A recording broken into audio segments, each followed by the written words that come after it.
नमस्कार। आप सभी प्रशिक्षुओं का हमारे इस YouTube चैनल पर स्वागत है। इस वीडियो में हम बात करेंगे डीएलएड प्रथम वर्ष के पेपर कोड F10 में आप सभी को पढ़ना है पर्यावरण अध्ययन का शिक्षण शास्त्र, यानी कि पेडागोजी ऑफ एनवायरनमेंट स्टडी के अंतर्गत 2020 की परीक्षा में जो प्रश्न पूछे गए थे उसके बारे में हम डिस्कस करेंगे, चर्चा करेंगे। उसके पहले आपको हम बता दें, आपका जो पेपर F10 होता है यह 50 नंबर का होता है, जिनमें से आपको 35 नंबर की परीक्षा बिहार विद्यालय परीक्षा समिति के द्वारा आयोजित की जाती है और 15 नंबर आपका आंतरिक होता है, यानी कि इंटरनल होता है।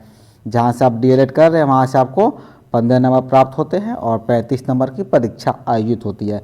तो 35 नंबर की परीक्षा में हम इस वीडियो में देखेंगे कि वो कौन कौन से प्रश्न थे जो कि आप सभी से 2020 की परीक्षा के दरमियान पूछे गए थे। आप देख सकते हैं यह प्रश्न पत्र जो है 2 खंडों में विभाजित रहता है। पहला होता है खंड क और दूसरा होता है खंड ख। तो खंड क जो होता है उसमें सारे प्रश्न आपके क्या होते हैं, शॉर्ट टाइप के होते हैं, ठीक है ना। और जो सेक्शन बी होता है यानी खंड ख होता है उसमें सारे प्रश्न आपके लॉन्ग टाइप के होते हैं। तो पहला प्रश्न आप देखेंगे दिया हुआ था पर्यावरण तथा शिक्षा के बीच संबंधों की व्याख्या करें। यानी कि यहाँ पर कह रहे हैं हमें एक्सप्लेन करना है रिलेशनशिप को, यानी कि संबंधों को एक्सप्लेन करना है किससे किसके बीच में, पर्यावरण और शिक्षा, यानी कि इन्वायरमेंट और एजुकेशन, इन दोनों के बीच अंतर संबंध क्या है, रिलेशन क्या है, इस संबंध को आपको लिखना है प्रश्न संख्या 1 में।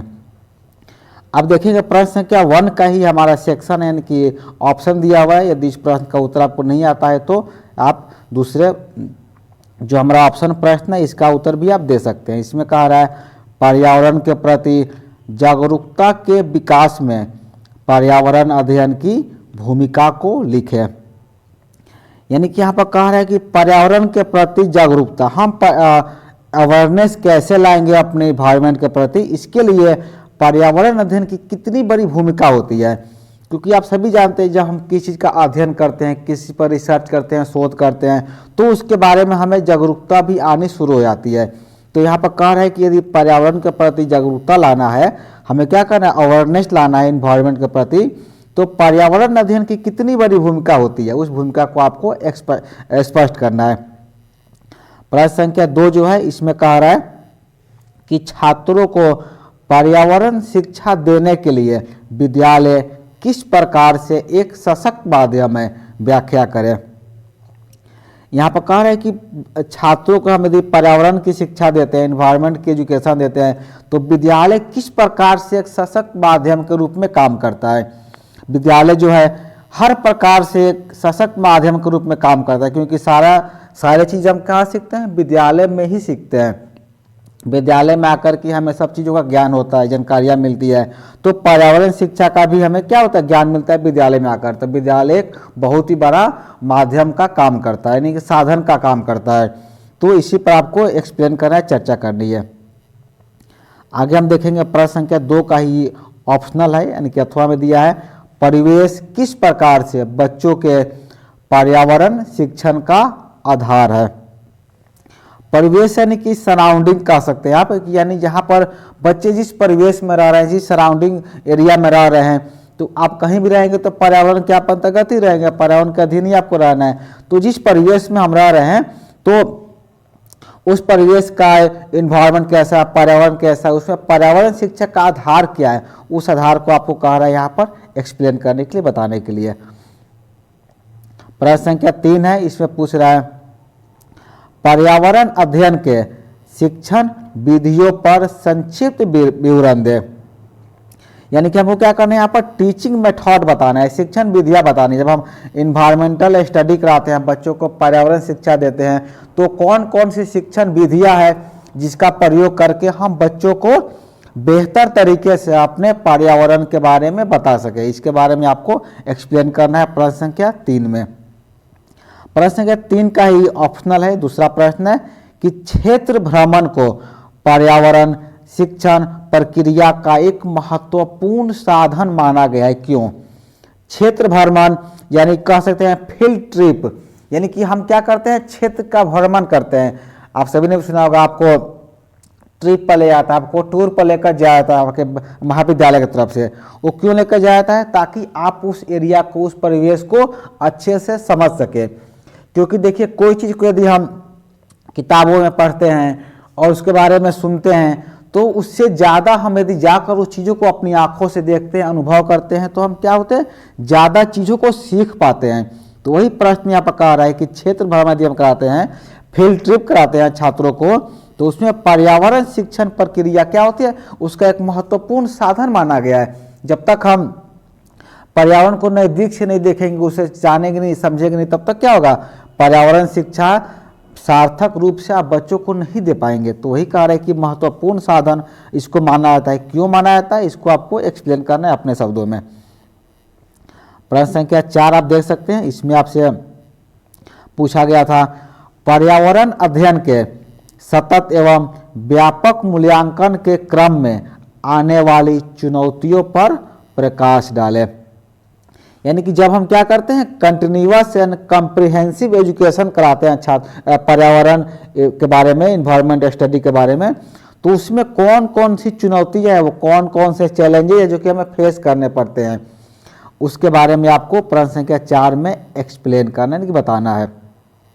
प्रश्न संख्या 4 का ही ऑप्शनल दूसरा है, पर्यावरण अध्ययन के संदर्भ में बाह्य या आंतरिक गतिविधियों के संचालन में पूर्व योजना किस प्रकार से सहायक होती है। इस प्रश्न में आपसे कह रहा है कि जब हम पर्यावरण अध्ययन छात्रों कराते हैं, जब हम इन्वायरमेंटल स्टडी कराते हैं, तो हमारा इंडोर और आउटडोर एक्टिविटी जो होता है, यानी कि हम इंडोर में कौन कौन से काम कराएंगे, आउटडोर में कौन कौन से कार्य कराएंगे, उसके लिए हमें क्या करना पड़ता है, पहले से एक योजना तैयार करनी पड़ती है, प्री प्लान करना पड़ता है।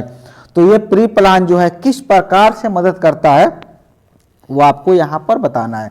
देखिए, कोई भी काम हम करते हैं, कोई भी काम हमें शुरू करना होता है, तो उसके लिए पहले एक योजना बनानी पड़ती है। उस योजना के अनुरूप यदि हम काम करेंगे तो हमारा मकसद क्या होता है, सार्थक सिद्ध होता है। यदि हम अपनी योजना नहीं बनाते हैं, संचालन पूर्व योजना तैयार नहीं करेंगे, तो क्या होगा, हमारा कार्य बेहतर तरीके से संपन्न नहीं हो पाएगा।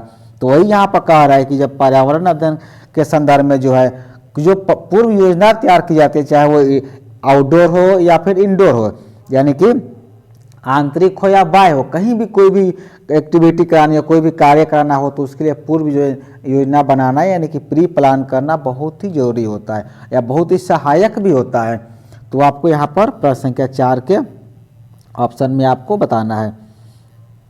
हम अगला देखते हैं कि हमारा अगला जो प्रश्न है, यानी कि प्रश्न संख्या 5 में जो है, इसमें पूछ रहा है कि पर्यावरण अध्ययन के लिए प्रकृति एक प्रयोगशाला की तरह है, सोदाहरण व्याख्या करें।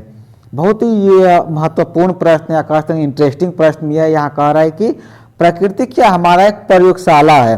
प्रयोगशाला यानी कि एक लेबोरेटरी है जहाँ पर हम प्रयोग कर सकते हैं। पर्यावरण अध्ययन जब हम करेंगे तो क्या करेंगे, पर्यावरण अध्ययन के लिए हम किसी लेबोरेटरी में नहीं जाना है, हमें प्रकृति में बाहर निकलना है, हमें खुले जगहों में जाना है। हम उस प्रयोगशाला में जाकर, क्योंकि हमारे लिए प्रकृति ही पूरी तरह से प्रयोगशाला होती है, जहाँ पर हम किसी भी तरह का प्रयोग आसानी से कर सकते हैं।